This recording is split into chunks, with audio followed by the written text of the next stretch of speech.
So we've chosen our approach to conflict. Now what? This is the last of 3 videos that cover some content from the book Dealing with Conflict by AMYGDALA, published by Harvard Business Review. Be sure to check out the information about this book in the description of the video below. Also, be sure to subscribe to Girl in the Hard Hat to make sure that you're always up to date when the newest videos are released.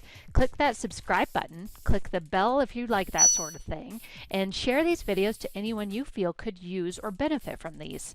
The more our industry is aware of this information, the more equipped and resilient our industry becomes as a whole. Now that we've chosen our approach to conflict, let's find out how we should prepare. All right, so we have decided to take this conflict on directly, right? We're gonna go talk to them about whatever is happening, whatever's brewing, whatever the challenge is. I think that this probably happens the most often in construction, probably because we have to. We gotta get this stuff resolved and keep going on a project, right? Bigger goal, overall goal here. If we decide to do it directly and we have some prep time, not always possible. Again, sometimes it just hits us in the face, so we kind of already went over that. But if we have time to prepare, say there's a change order or something that comes up, now we have to go to our owner, we have to go to our client, we have to go to our boss and explain this. We have time to prepare. So our main goal in this is going to be preventing the amygdala hijack. We don't want them to get into this state. We don't want ourselves to get into this state, because at that point, we can't get or give information and our time is wasted. Again, just pissed someone off again today. Oh, that's like 5 today. I'm doing pretty good. So how do we prepare for this difficult conversation or the conflict? First step, check your mindset. Mindsets. I'm telling you, mindsets. Just gonna keep bringing this up. If you label this conversation as a difficult conversation, you're more likely to get angry, upset, frustrated, whatever. And then guess what? Amygdala hijack. Lockdown. Here it comes. Woo woo. I don't know what that was. Just remind yourself that it's a constructive conversation. You're not going there to prove who's right or wrong. You're going there with an end result in mind. So when you have this mindset going into it and you know that overall goal, you're a lot less likely to get into that amygdala hijack state. The second is plan your message. Know what your end goal is. Don't script it, because you don't want to memorize something. I mean, we're not actors.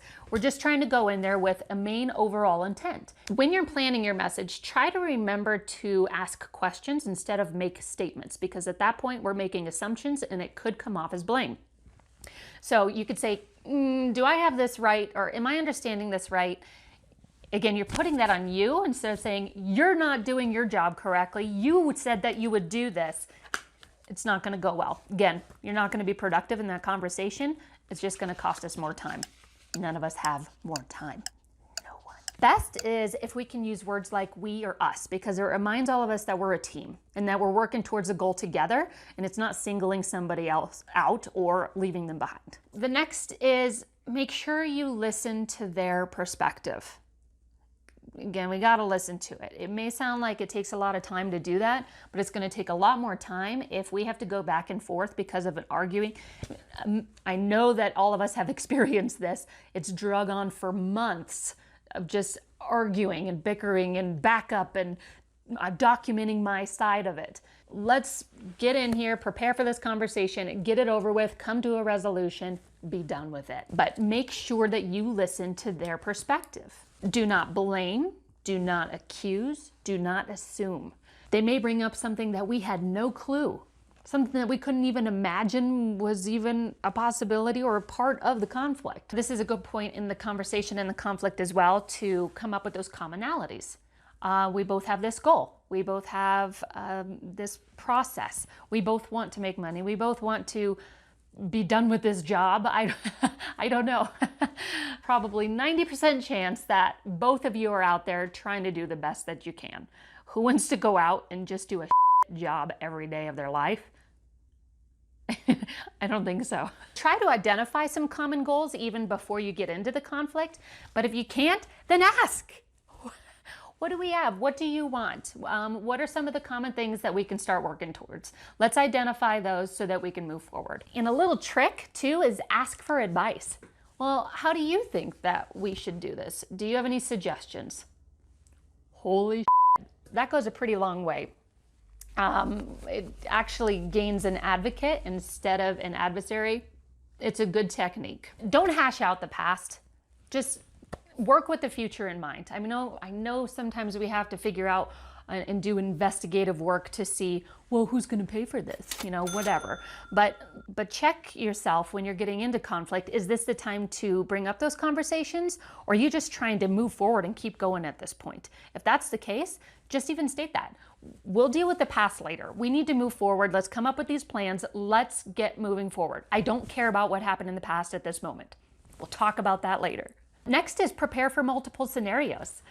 They may get angry, the amygdala hijack may happen, but they also may divulge something that we were not expecting at all.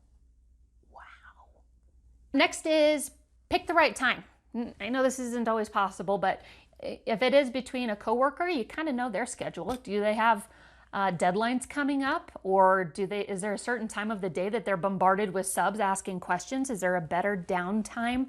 So if you have that option, consider the timing. You want to try to make it most productive. Again, you don't want to pick them right when it's a busy time and they have to blow you off anyway. It's just going to kick the can down the road again. Next, depending on the conflict, the topic, you may want to pick a neutral location. Not in their office, not in yours. If it's over coffee or over lunch or something. Again, depends on the person, depends on the situation, but this is definitely still a consideration if you're preparing for a conflict. The next one, vent. Right, tenors? I'm kidding. Vent to your spouse, vent to a colleague, vent to a coworker. If you're angry about it, vent, get it out. Otherwise, it's going to come out in that conflict. We're going to have 1 step forward, 2 steps back. We're not making progress at this point. Construction's all about progress, right? Productivity. How can we do it faster, better? We'll get it figured out. We like problems, right? Nope, we don't like problems. We like challenges. If you suppress your emotions, they're likely going to come out and be exposed. Like I said, emotions are exposed whether we intend for them to or not. Shitty situation. So get all of that out before you enter into the conflict. Our choice and our form of communication can amplify or diffuse the situation too. Are we going to send an email with a change order about somebody who didn't even know about the change order or that there was a problem, or they thought that we were working it out on site? Nope. Don't do that. Have a face-to-face conversation. Do it over the phone. Follow up with an email. Words are only 7% of communication. The rest is nonverbal, like our tone, our voice fluctuations, our body language. If you can do it in person, that's preferable. Otherwise, pick up the phone. It's going to be a lot more effective. They're going to know the intent behind it. They're going to know that you are trying to work through it and come to a result, not just stick them with something that may not even be theirs. Do you have both sides of the story? Do ya? Do ya? So these are the steps when we actually have the wonderful opportunity to prepare for our conflicts. What happens when we don't have time to prepare? So next week we'll go over how to handle others or ourselves in that amygdala hijack stage. Fun stuff, right? The heat of conflict. This will be our last session of the Conflict and Construction series. So have a wonderful week and we'll see you next week.